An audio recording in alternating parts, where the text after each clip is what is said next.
Hi guys, it has been a minute since I posted on here, so I wanted to give an update. A lot has been going on. I am over 3 months post-op now. I'm like 14 weeks, I think. And I definitely have started to turn a corner in the past month or so.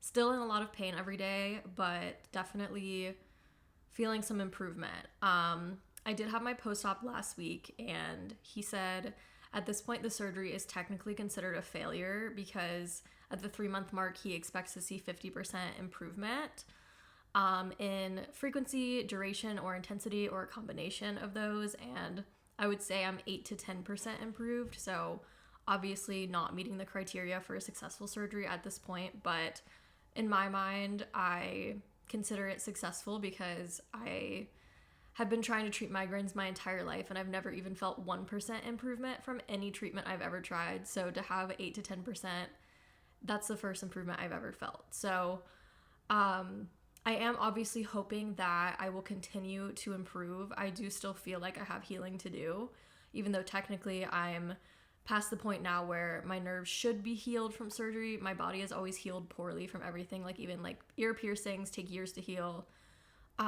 So I know just for my body and my timeline that I think that I will heal more.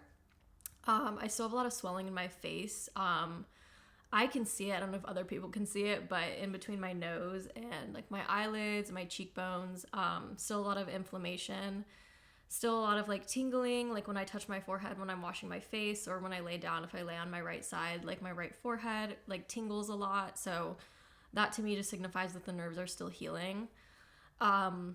So yeah, I am doing a little better. I do feel like myself again more than I was before surgery. So yeah, so there are things to be thankful for, but at the same time, I'm definitely not feeling as good as I wanted to be feeling at this point. But to sort of give like examples of things that have felt better, I would say the biggest thing is that my head doesn't throb the way that it used to. So I had blood vessel interaction with all 6 nerves that I got decompressed in my first surgery. And because of that, my pain level was really related to my heart rate. So that meant that my pain escalated a lot whenever I did anything. So that's why I was bedridden for so long, because like standing up, obviously, I mean, your heart pounds all the time, your heart beats all the time. And so I felt that beating in my head all the time. But if I did anything that got my heart rate up, even a little bit, it would escalate so intensely. And now that I don't have that blood vessel interaction, my head doesn't throb like that anymore in the front. And that makes a huge difference. Like on paper, you know, my pain level will still be an 8 out of 10, but it's more of a dull, achy pain, and it doesn't really escalate when I do things. So I've been able to push through my pain a lot more without fearing that it's going to spike up out of control. The amount of like 9 and 10 out of 10 days that I've had has gone significantly down. Before surgery, I was having 3 days a week at a 9 out of 10, and usually 1 day a week that spiked up to a 10 out of 10, which is like the worst pain that you can feel, obviously. To me, that means like 10 out of 10 pain means that like I literally don't think that I can handle it, and I'm like actively praying that I will die. That sounds dramatic, but if you've ever had a migraine at a 10 out of 10, you know that like that's just the way that you feel when you're in that pain flare. So I have not had a 10 out of 10 spike in about a month now, which is really great. So I do feel like my pain, it sort of like is peaking at an 8 out of 10, which obviously still is really bad pain, but it's not as scary as it was when I could feel it pounding and escalating with my heart rate. So that's the biggest positive change that I felt, and even that alone was worth it to get surgery for me, because pain that I can push through is obviously way preferable to pain that forces me to be bedridden. So when I look at the past few months, January, I was bedridden about half the days.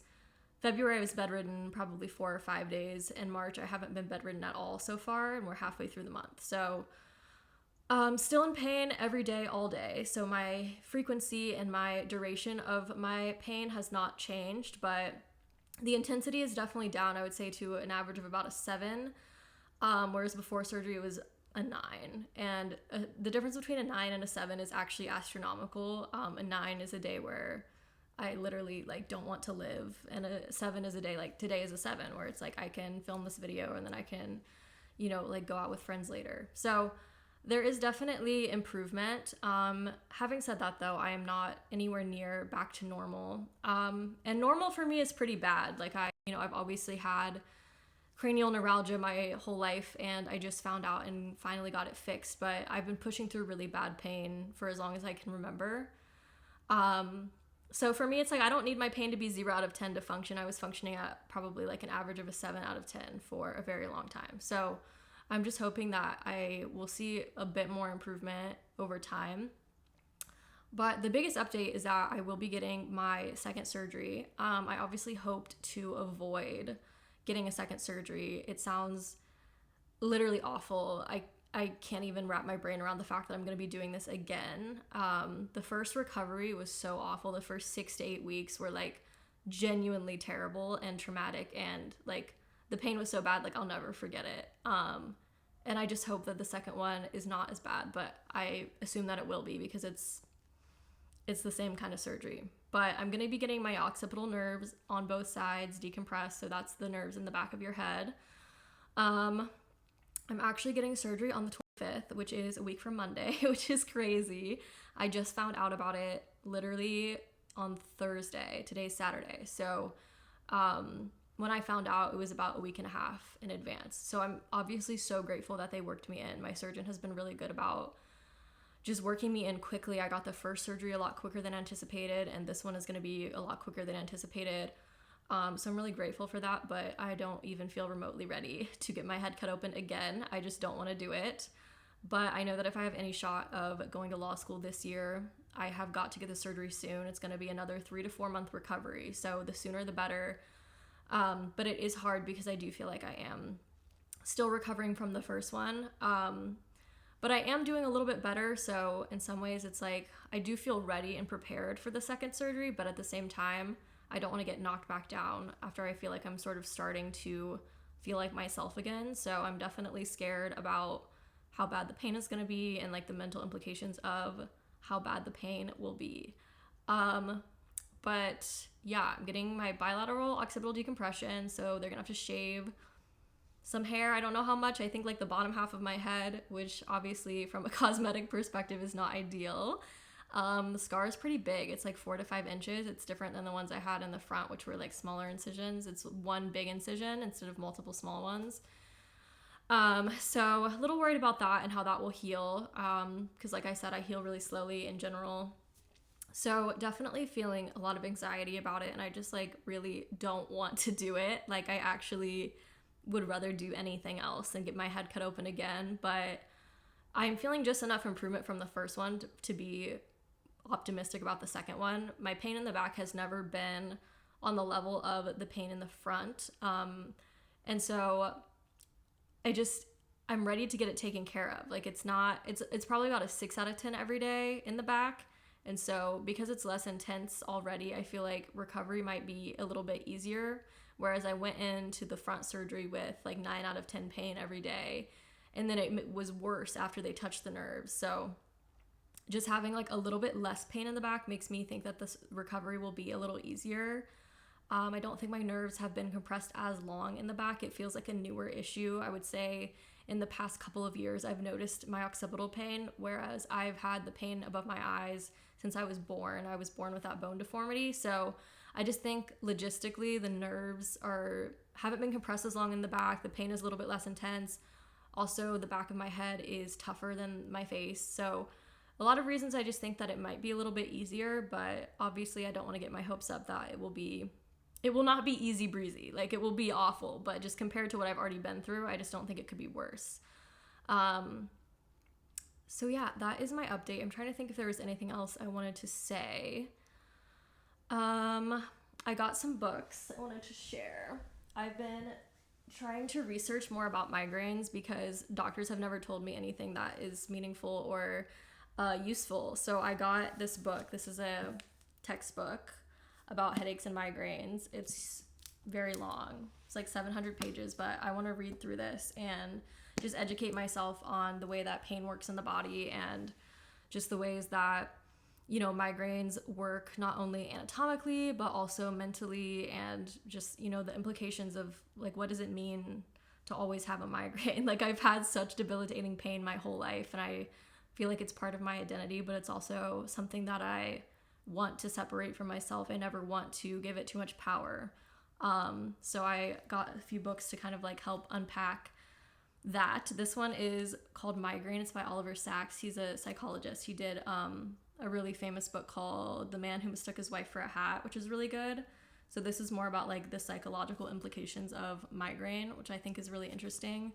And then this one is a memoir, A Brain Whiter Than the Sky, about a guy who had a months-long migraine. So I'm interested to just kind of see what other people have been through. It feels like such an isolating and unique experience, but obviously people have had migraines historically. Virginia Woolf had migraines, Joan Didion had migraines. Women throughout history have had migraines. So I'm interested to just kind of research and learn more about migraines and their history and what it means to, be someone that has migraines. So I'm definitely feeling like I finally feel well enough to read again and research again and sort of use my mind again. I feel like with all the meds I was on and all the pain that I was in post-op, I really did not feel like myself at all. Like, I felt like my brain was just shut off. I told my mom I feel stupid because my brain was just not functioning properly from the pain, the trauma. But now I feel like I'm finally doing just well enough where it's like I feel like I can actually be myself again. So yeah, I really am optimistic about the second surgery. Like I said earlier, I don't need to be in 0 out of 10 pain. I just need to get, I would say, another 10% relief, and I could push through again. So obviously I wish that I didn't always have to push through, but I just don't think, being healed from pain is my journey.